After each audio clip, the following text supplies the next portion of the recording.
नमस्कार। शिक्षा ज्योति के इस मंच पर मैं श्रीमती अर्चना शर्मा आप सभी का स्वागत करती हूँ। दोस्तों, आज हम जानेंगे भारतीय राष्ट्रीय आंदोलन के बारे में और चर्चा करेंगे इसके विभिन्न चरणों की और उन विभिन्न चरणों में घटित घटनाओं की। चलिए पहले जानें कि भारतीय राष्ट्रीय आंदोलन का प्रारंभ कैसे हुआ। सन 1857 की क्रांति को भारतीय राष्ट्रवाद के उदय का कारण माना जाता है।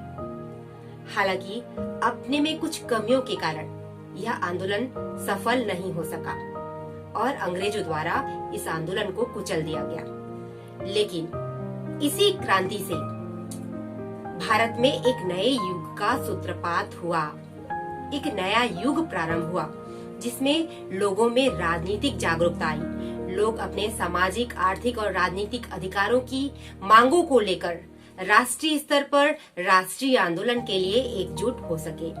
अतः इसका श्रेय सन 1857 की क्रांति को जाता है। भारतीय राष्ट्रीय आंदोलन भारत के इतिहास में चलने वाला सबसे लंबा आंदोलन था, जिसकी औपचारिक शुरुआत 1885 में कांग्रेस की स्थापना के साथ प्रारंभ हुआ और जो अनवरत रूप से लगातार 1947 तक, यानी कि भारत के स्वतंत्र होने तक चलता रहा, कुछ उतार चढ़ाव के साथ। तो आज हम अपनी इस वीडियो लेसन में जानेंगे कि भारतीय राष्ट्रीय आंदोलन को कितने भागों में विभक्त किया गया है, कितने चरणों में बांटा गया है और उन चरणों में कौन कौन सी घटनाएं घटित हुई।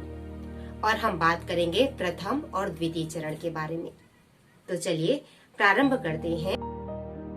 भारतीय राष्ट्रीय आंदोलन का प्रथम चरण उदारवादी युग के नाम से जाना जाता है, जिसकी अवधि सन 1885 से सन 1905 तक मानी गई है। अर्थात भारतीय राष्ट्रीय कांग्रेस की स्थापना से प्रारंभ होकर सन 1905 में बंगाल के विभाजन तक माना जाता है। इस काल में आंदोलन का उद्देश्य पूर्ण रूप से अस्पष्ट था। आइए अब भारतीय राष्ट्रीय कांग्रेस की स्थापना के कारणों और उद्देश्यों को जानने का प्रयास करें। भारत में अंग्रेजी भाषा के प्रचार प्रसार से भारतीय समाज में एक नए शिक्षित वर्ग का उदय हुआ, जिनमें वकील, शिक्षक, सरकारी कर्मचारी और व्यापारी शामिल थे। संवैधानिक और लोकतांत्रिक विचारधारा से प्रभावित होने के कारण ये सरकार में भारतीयों की भागीदारी सुनिश्चित करना चाहते थे और संपूर्ण भारतीय समाज में व्याप्त कुरीतियों को समाप्त करना चाहते थे। अंग्रेजी शिक्षा के कारण इस तरह राजनीतिक जागृति और राष्ट्रीयता की भावना का विकास होने से अंग्रेजों की नीतियों के विरोध में नए नए संगठन बनने लगे, जिनमें प्रमुख थे 1870 में निर्मित पूना सार्वजनिक सभा, 1884 में मद्रास महाजन सभा और सन 1885 में निर्मित बॉम्बे प्रेसिडेंसी एसोसिएशन। इन संगठनों का प्रमुख उद्देश्य भारत में राजनीतिक जागृति उत्पन्न करना, राष्ट्रीयता की भावना का विकास करना, साथ ही सरकार में भारतीयों की भागीदारी सुनिश्चित करना था, भारतीय समाज में व्याप्त कुरीतियों को समाप्त करना था। ये अंग्रेजों द्वारा भारतीयों से किए जा रहे भेदभाव और शोषण के विरोध में सभाएं करते थे। इनकी मांगे संपूर्ण भारत के लिए होती थीं। इसी तरह 28 दिसंबर सन 1885 को मुंबई के गोकुलदास तेजपाल संस्कृत पाठशाला में एक अन्य अखिल भारतीय सम्मेलन का आयोजन किया गया था। देश के विभिन्न भागों से 72 प्रतिनिधि इस सम्मेलन में सम्मिलित हुए थे। इसी दिन अर्थात 28 दिसंबर सन 1885 को अखिल भारतीय राष्ट्रीय कांग्रेस की स्थापना हुई थी। कांग्रेस के प्रारंभिक नेता नरम विचारों वाले थे, जिनमें प्रमुख थे सुरेंद्र नाथ बनर्जी, दादा भाई नौरोजी, गोपाल कृष्ण गोखले, मदन मोहन मालवीय और व्योमेश चंद्र बनर्जी, जो 28 दिसंबर सन 1885 में आयोजित भारतीय राष्ट्रीय कांग्रेस के प्रथम अधिवेशन के अध्यक्ष भी थे। कांग्रेस ने प्रतिवर्ष अधिवेशन के माध्यम से अपने प्रतिनिधियों की संख्या में वृद्धि की। देश प्रेम की भावना से प्रेरित होकर बड़ी संख्या में युवा वर्ग भारतीय राष्ट्रीय कांग्रेस में सम्मिलित होने लगे। कांग्रेस के सभी प्रारंभिक नेता नरम विचारों वाले थे। उन्होंने अंग्रेजों का विरोध किए बिना ही देश की राजनीतिक आर्थिक प्रगति का प्रयास किया। अपनी मांगों को शासन के समक्ष रखकर देश की समस्या का हल निकालने का प्रयास किया। इन्हें ब्रिटिश शासन की न्यायप्रियता पर विश्वास था। ये समझते थे कि अगर ब्रिटिश शासन को ये अपनी समस्याओं से अवगत कराते हैं तो ब्रिटिश शासन उनकी समस्याओं का निराकरण अवश्य करेगी। इसलिए ये अपनी मांगे प्रार्थना पत्रों, निवेदनों के माध्यम से ब्रिटिश सरकार के समक्ष रखते थे।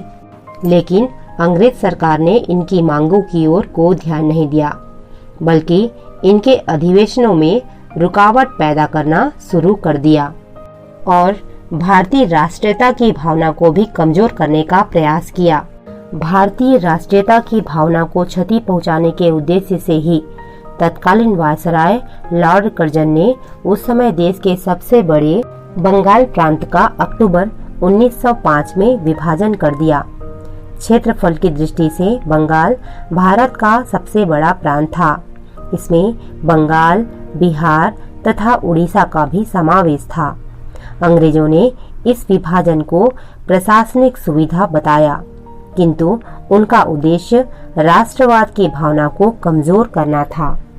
वायसराय कर्जन का वास्तविक उद्देश्य हिंदुओं एवं मुसलमानों में फूट डालकर राष्ट्रीय आंदोलन की भावना को कमजोर बनाना था। नवनिर्मित पूर्वी बंगाल में मुसलमान बहुसंख्यक थे। कर्जन की इस नीति का मुख्य उद्देश्य था मुस्लिम बहुल प्रांत का निर्माण करना और मुसलमानों को ब्रिटिश शासन का समर्थक बनाना। बंगाल विभाजन से जनमत अत्यंत उग्र हो गया। लोगों ने उस दिन शोक दिवस मनाया, ब्रिटिश माल का बहिष्कार किया, स्वदेशी माल को खरीदने की शपथ ली गई, वंदे मातरम और स्वदेशी का नारा लगाया गया। विद्यार्थियों ने सरकारी विद्यालयों का बहिष्कार किया। राष्ट्रीय भावना जागृत करने वाली शिक्षण संस्थाओं की स्थापना हुई। अब बंग भंग विरोधी आंदोलन एक राष्ट्रव्यापी आंदोलन बन गया। बंगाल के विभाजन के साथ ही भारतीय राष्ट्रीय आंदोलन का द्वितीय चरण प्रारंभ हो गया, जिसे क्रांतिकारी राष्ट्र का दौर भी कहा जाता है, क्योंकि इस काल में क्रांति के माध्यम से स्वतंत्रता प्राप्त करना ही आंदोलन का प्रमुख लक्ष्य बन गया था। यह चरण 1906 से 1919 तक की अवधि को माना जाता है। आइए अब हम इस चरण के प्रमुख घटनाओं को समझने का प्रयास करते हैं। प्रारंभ में कांग्रेस में नरम विचारधारा वाले लोगों की संख्या अधिक थी। 1907 के सूरत अधिवेशन में कांग्रेस दो भागों में विभक्त हो गई, जिसे नरम दल और गरम दल के नाम से जाना जाता है। नरम दल के नेताओं का विश्वास था कि भारतीयों की मांगों पर न्यायोचित विचार करने के लिए ब्रिटिश शासकों को अनुनय विनय करके मनाया जा सकता है। इनके प्रमुख नेता थे सुरेंद्रनाथ बैनर्जी, गोपाल कृष्ण गोखले और फिरोज शाह मेहता इत्यादि। अंग्रेजों द्वारा नरम दल की मांगों पर विचार न किए जाने के कारण शीघ्र ही 1905 में नरम विचारधारा वाले नेताओं के स्थान पर गरम विचारधारा वाले अर्थात उग्र राष्ट्रवादी नेताओं का महत्व बढ़ने लगा। गरम दल के नेताओं का मत था कि सरकार से केवल अनुनय विनय करके भारतीय अपने अधिकार प्राप्त नहीं कर सकते। वे अंग्रेजों की सत्ता को भारत से हर तरह से उखाड़ फेंकना चाहते थे। ब्रिटिश सरकार की सद्भावना में इन नेताओं को कोई आस्था नहीं थी। उन्होंने जनता में आत्मबल एवं देश प्रेम की भावना जगाई और देश के लिए कोई भी कुर्बानी देने के लिए तैयार रहने को कहा। ये नेता थे लाल बाल पाल अर्थात लाला लाजपत राय, बाल गंगाधर तिलक और विपिन चंद्र पाल। इस प्रकार राष्ट्रीय आंदोलन में नरम और गरम दल के नेताओं का उद्देश्य एक ही था, किंतु इनके कार्य करने के तरीके अलग अलग थे। इनके कार्यों से देश की जनता में राष्ट्रीयता की भावना का विकास हुआ। लोकमान्य बाल गंगाधर तिलक ने स्वराज्य हमारा जन्मसिद्ध अधिकार है और इसे हम लेकर रहेंगे का नारा देकर जनता में देश प्रेम की भावना भर दी। साथ ही लोकमान्य तिलक ने केसरी और मराठा नामक समाचार पत्रों के माध्यम से राष्ट्रवादियों को एकजुट होने का आह्वान किया। उन्होंने जनता में राजनीतिक जागरण के लिए लोकप्रिय उत्सवों जैसे गणेश उत्सव एवं विदेशी वस्तुओं के बहिष्कार के लिए भी अनेक आंदोलन चलाए। बंकिम चंद्र चट्टोपाध्याय द्वारा रचित गीत वंदे मातरम ने भारतवासियों में मातृभूमि के प्रति प्रेम और श्रद्धा की भावना जगाई। देश में नरम एवं गरम दल के नेताओं के अतिरिक्त ऐसे विचारधारा वाले नौजवान भी थे जो अंग्रेजों को जड़ से उखाड़ फेंकने के लिए उत्साही थे। वे सीधी कार्यवाही पर विश्वास करते थे। ऐसे उत्साही समर्पित नव युवकों के संगठन को क्रांतिकारी दल के नाम से जाना जाता था। ये जोशीले नौजवान गोला बारूद बनाने व हथियार चलाने का प्रशिक्षण लेते थे एवं अंग्रेजों के विरुद्ध सक्रिय संघर्ष के पक्षधर थे। इन क्रांतिकारियों के आत्म बलिदान ने भारतीयों के हृदय में देश प्रेम और विदेशी सत्ता के विरुद्ध संघर्ष की भावना का प्रचार प्रसार किया। ये क्रांतिकारी देश के लिए प्रेरणा स्रोत बने। मुस्लिम लीग अंग्रेजों की भारतीयों में फूट डालो नीति के कारण ढाका के नवाब सलीमुल्लाह खां की अध्यक्षता में 1906 में मुस्लिम लीग की स्थापना हुई। प्रारंभ में मुस्लिम लीग ने ब्रिटिश सत्ता के प्रति निष्ठा प्रकट की।